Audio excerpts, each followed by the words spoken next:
ሰላም ሰላም የዮዳሄ ሆስፒታል ቤተሰቦች፣ ዛሬ ደግሞ ከዮሐንስ ወንጌል ምዕራፍ 5 ከቁጥር 5 ያለውን ሀሳብ እንመለከታለን። ከዚህ በኋላ የአይሁድ በዓል ነበረ። ኢየሱስም ወደ ኢየሩሳሌም መጣ። በኢየሩሳሌምም በበጎች በር አጠገብ በዕብራይስጥ ቤተሳይዳ የምትባል አንዲት መታጠቂያ ነበረች። 5 መናፈሻ ነበረባት። በእነዚህ ውስጥ የውሃውን መንቀሳቀስ እየጠበቁ በሽተኞችና ዕውሮች፣ አንካሶችን፣ ሰውነታቸው የሰለለው ብዙ ሕዝብ ነበረ። አንዳንድ ጊዜ የጌታ መልአክ ወደ መጥመቂያይቱ ወርዶ ውሃውን ያናውጥ ነበርና፣ እንግዲህ ከውሃው የምናወጥ በኋላ በመጀመሪያ የገባ ከማናቸውም ካለበት ደዌ ነፃ ይሆን ነበረ። ከዚያም ከ38 ዓመት ጀምሮ የታመመ አንድ ሰው ነው። ኢየሱስ ይህን ሰው ተኝቶ ባየ ጊዜ እስካሁን ብዙ ዘመን እንዲሁ እንደነበረ አውቆ ልትድን ትወዳለህ? ብዙም ጌታ ሆይ ውሃው በተናወጠ ጊዜ በመጠመቂያይቱ ውስጥ የሚያኖረኝ ሰው የለኝም፣ ነገር ግን እኔ ስመጣ ሳለሁ ሌላው ቀድሞኝ ይወርዳል ብሎ መለሰልኝ። ኢየሱስም ተሸከመ ሄደ። ወዲያም ሰውየው ዳነ፣ አልጋውን ተሸክሞ ሄደ። ያም ቀን ሰንበት ነበረ። ስለዚህ አይሁድ የተፈወሰውን ሰው ሰንበት ነው አልጋ ልትሸከም አልተፈቀደልኝም። እርሱ ግን ያዳነኝ ያ ሰው አልጋ ተሸከመ ሂድ ያለኝ ብሎ መለሰላቸው። እነርሱም አልጋህን ተሸክመ ሂድ ያለ ሰው ማን ነው? ግን በዚያ ስፍራ ብዙ ሕዝብ ስለነበሩ ኢየሱስ ፈቀቅ ብሎ ነበርና የተፈወሰው ሰው ማን እንደሆነ አላስተዋለም። ከዚህ በኋላ ኢየሱስ በመቅደስ አገኘውና ሆዱ እዚህ የሚመስል ስል ወደፊት አቃታት ስላለ ሰውየውም ሄዶ ያዳነው ኢየሱስ እንደሆነ ለአይሁድ ነገረ ይላል። ሌላ ሰብ ከመመልከታችን በፊት ወደኋላ መለስ እንበልና ምዕራፍ 4 ላይ ጌታ ኢየሱስ ክርስቶስ ያዕቆብ ለልጁ ለዮሴፍ በሰጠው ስፍራ ማለት ነው፣ ስፍራ ወደምትባል ሰማርያ ከተማ ሄዶ አንዲት ሴት እንዳገኛት የሕይወት ውሃ ምንጭም እንደሰጣት ከዚህ በፊት ባለው ተመልክተናል። ከዛ ቀጥሎ ነው ደግሞ ሀሳብ የሚቀጥለው። እስካሁን ካነበብናቸው ከቁጥር 1 እስከ 15 ባሉት ሀሳቦች ላይ በጣም ሁለት አንኳር ፖይንቶች አሉ የምንመለከታቸው። እነሱ ድነትና እምነት የሚሉ ናቸው። እምነት ማለት በመጀመሪያ አንድ ነገር ሳይደረግልን እንደተደረገልን አድርጎ መቁጠር ነው። ነገሩ ሳይሆን ግን እንደሆነ አድርጎ መቁጠር እምነት ተብሎ ይጠራል። ድነት ደግሞ የሚባለው ክርስቶስ ስለከፈለን ዋጋ ምን ሲቀበል ያ ድነት ተብሎ ይጠራል ማለት ነው። እንዲሁም ደግሞ ሶስተኛ ቃል አለ፣ ሰንበት የሚል ቃል አለ። እዚህ ውስጥ ሰንበት የሚለውን ቃል ስንመለከት እግዚአብሔር አምላክ ትእዛዛቶችን ሲሰጥ በዘጸአት ምዕራፍ 20 ላይ እግዚአብሔር 10 ትእዛዛቶችን ለእስራኤላውያን በሰጠ ጊዜ አንደኛው ትእዛዝ ሰንበትን ቀድሱ ወይም ደግሞ ሰንበትን አክብሩ የሚል ትእዛዝ ነበረ። እግዚአብሔር ጠብቁት አክብሩት ብሎ የሰጠው ትእዛዝ ነበረ።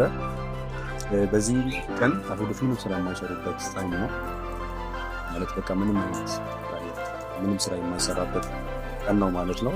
ያም ደግሞ በአይሁዶች ስለተከለከለ ኢየሱስ ክርስቶስ የተነሳበት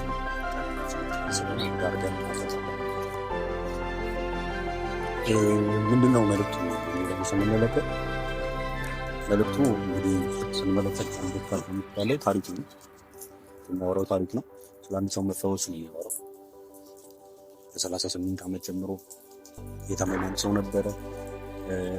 እንዲሁም ደግሞ አንዲት መጠመቂያ ነበረች። እሷም ደግሞ ያው የጌታ መልአክ ወርዶ ውሃውን ሲያናውጥ በመጀመሪያ ወደ ውሃ ውስጥ የገባው ሰዎች ነበረ። ነገር ግን ሰውየውን ወስዶ ወደዛ ውሃ ውስጥ የሚከተው ሰው ስላልነበረ እስከዛሬ ድረስ በዛ ህይወት እንደቀጠለ የሚያስተምር ታሪክ ነው። ነገር ግን ኢየሱስ መጥቶ